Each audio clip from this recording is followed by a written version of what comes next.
There's a lot of excitement this week surrounding the 50th Long Beach Grand Prix, and that will be celebrated out in California this weekend. And part of the bigger story is the return to top-tier racing for Robert Wickens. And Robbie joins myself, Lee Diffie, and Calvin Fish right now to talk some IMSA WeatherTech sports car racing.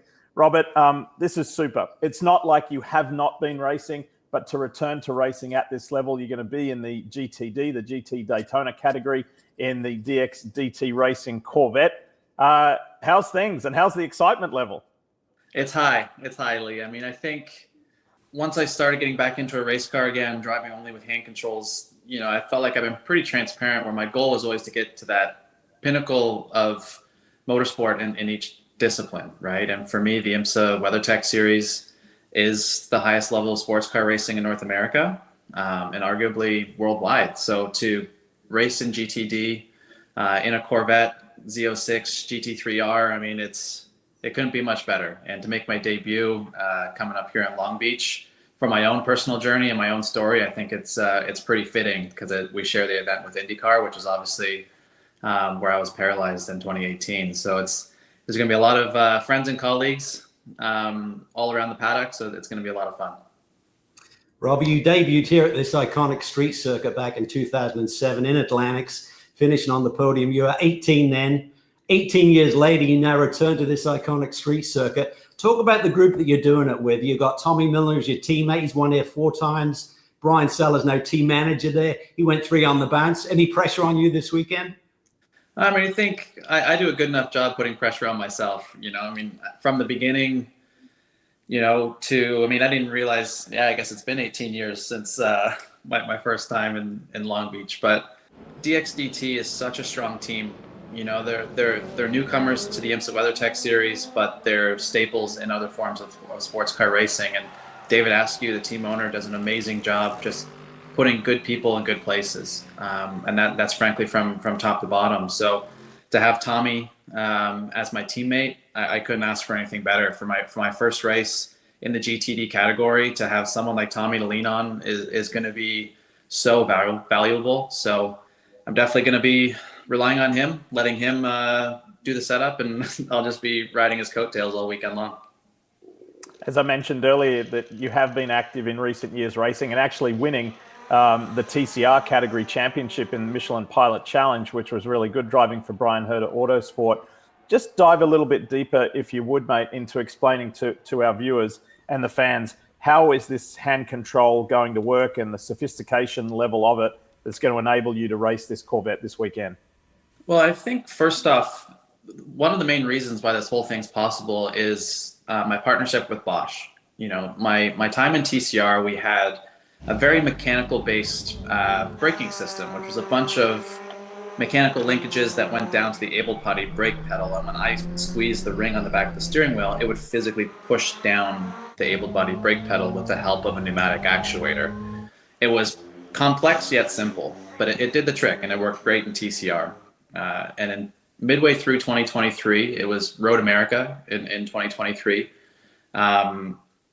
Bosch was willing to take a meeting with me, and we sat down, and they said to me that we believe we have technology that could benefit you. And I was like, well, I think you're right, because for those who don't know, the Bosch electronic braking system they exist in the GTP category already. They're the rear braking system for those hybrid cars, and they could just repurpose their Bosch electronic braking system to make a full brake-by-wire system for myself. And we finally got it into the Hyundai Elantra and TCR car at the end of 2024 for the final 2 races of the year. And it just went flawlessly. And then that progressed seamlessly into the Corvette Z06 GT3R, where now it's a full brake-by-wire system. And after driving the Corvette for the first time a few weeks ago in Sebring, if you told me it wasn't the base braking system for the car, I would have told you you're lying, because it was just so seamless. And within a few laps, I could just focus on trying to get the most performance out of the car, not trying to figure out how to extract lap time from the braking system. Like, it just worked so seamless. And it was, it's all hats off to everyone collaborating well together.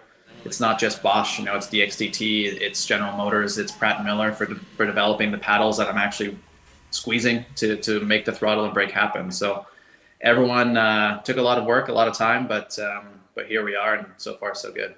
Robbie, you talk about that brake-by-wire system being a full system on the Corvette versus rear on the GTP cars. We saw a lot of the GTP drivers really struggle with that feel in the first year of development with those programs.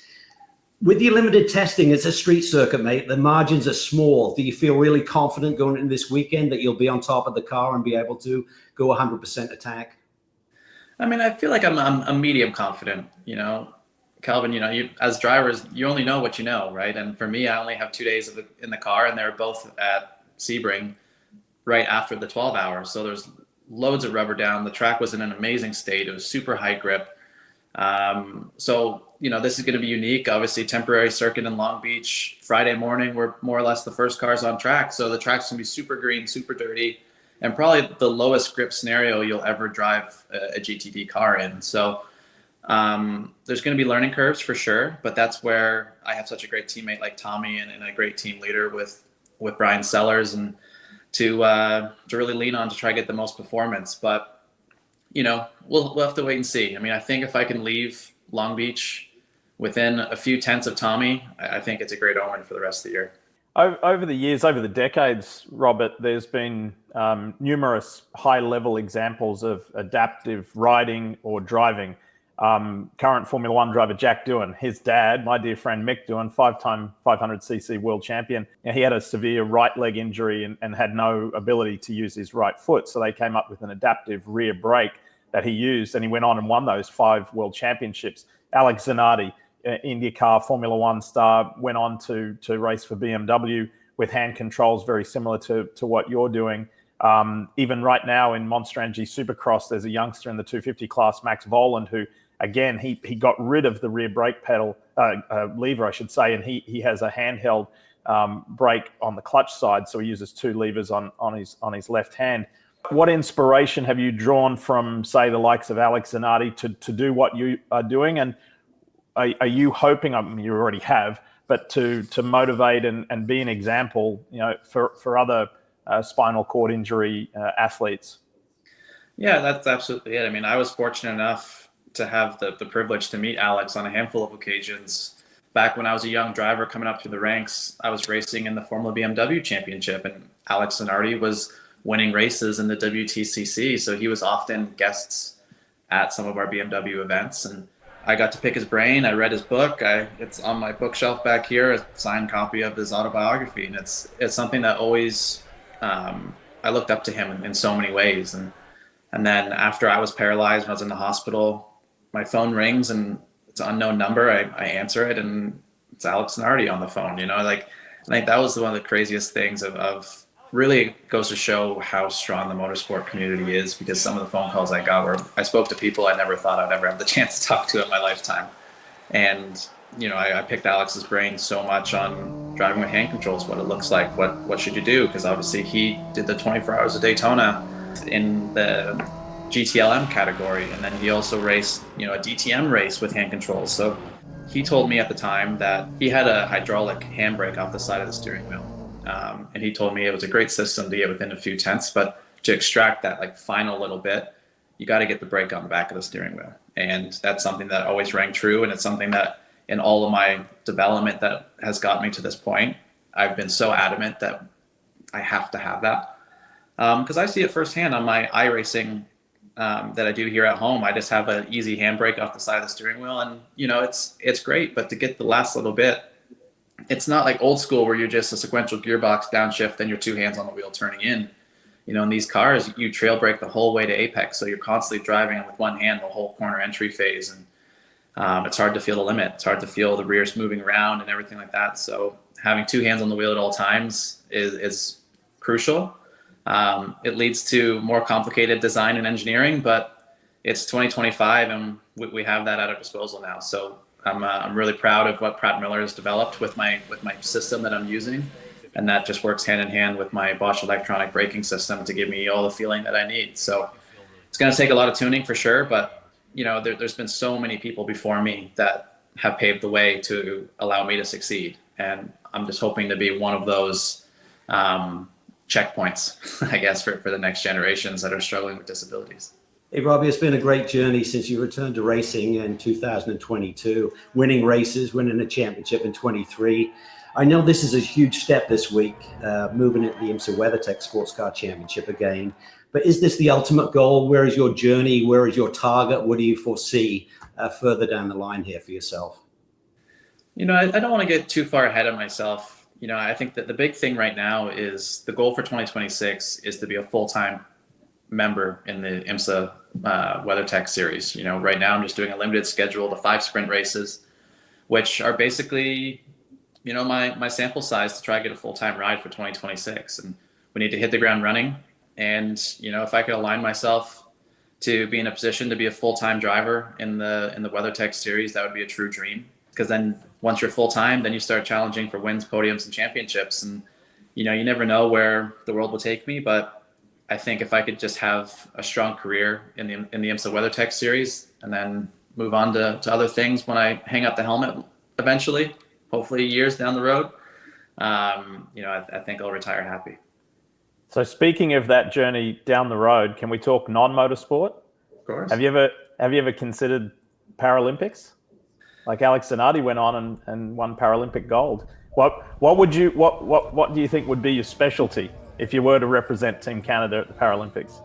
Lee, I think that's the problem. I didn't really have much of a specialty inside of motorsport. So, I train hard and I work out hard, but I don't find it like joyful, So I think the amount of hours that it takes to become a Paralympian is so extreme. And I tried all the adaptive sports when I was rehabbing in Craig Hospital in Denver, Colorado. And, there were some fun ones, like basketball was fun, rugby was fun, all the other stuff. But I've never tried a adaptive road bike. That's one thing I never did. And I wasn't much of a road cyclist before the injury. So it's not something I really wanted to embark on after. Hopefully I can just have a long career as a driver in motorsport and then stay in motorsport for my years following. I'm envious. Cal, you're going to get to see Robert this weekend at Long Beach. So you guys have fun. Yeah, it was great to see you back, Robbie. I had fun with you at Daytona in the booth. So I think that may have been the ultimate inspiration to continue this racing journey. So we don't have to become a TV guy too soon. Well, I don't know. You guys told me I did an okay job. So it's good to know I can keep working on that to have it in my back pocket. I'm hoping to join you guys maybe one more time this year. That'd be great. We look forward to that, and we look forward to seeing you on the track. IMSA WeatherTech Sports Car Series roars into action on the 50th Long Beach of Grand Prix, and you'll see it this weekend. Go get them, Robbie. Hey, thank you guys so much. Thanks for having me. Hi, folks. Lee Diffie from NBC Sports here. If you truly enjoyed what you just watched, you can get more news, interviews, and highlights by subscribing to the Motorsports on NBC YouTube page. You can get it all, so go for it.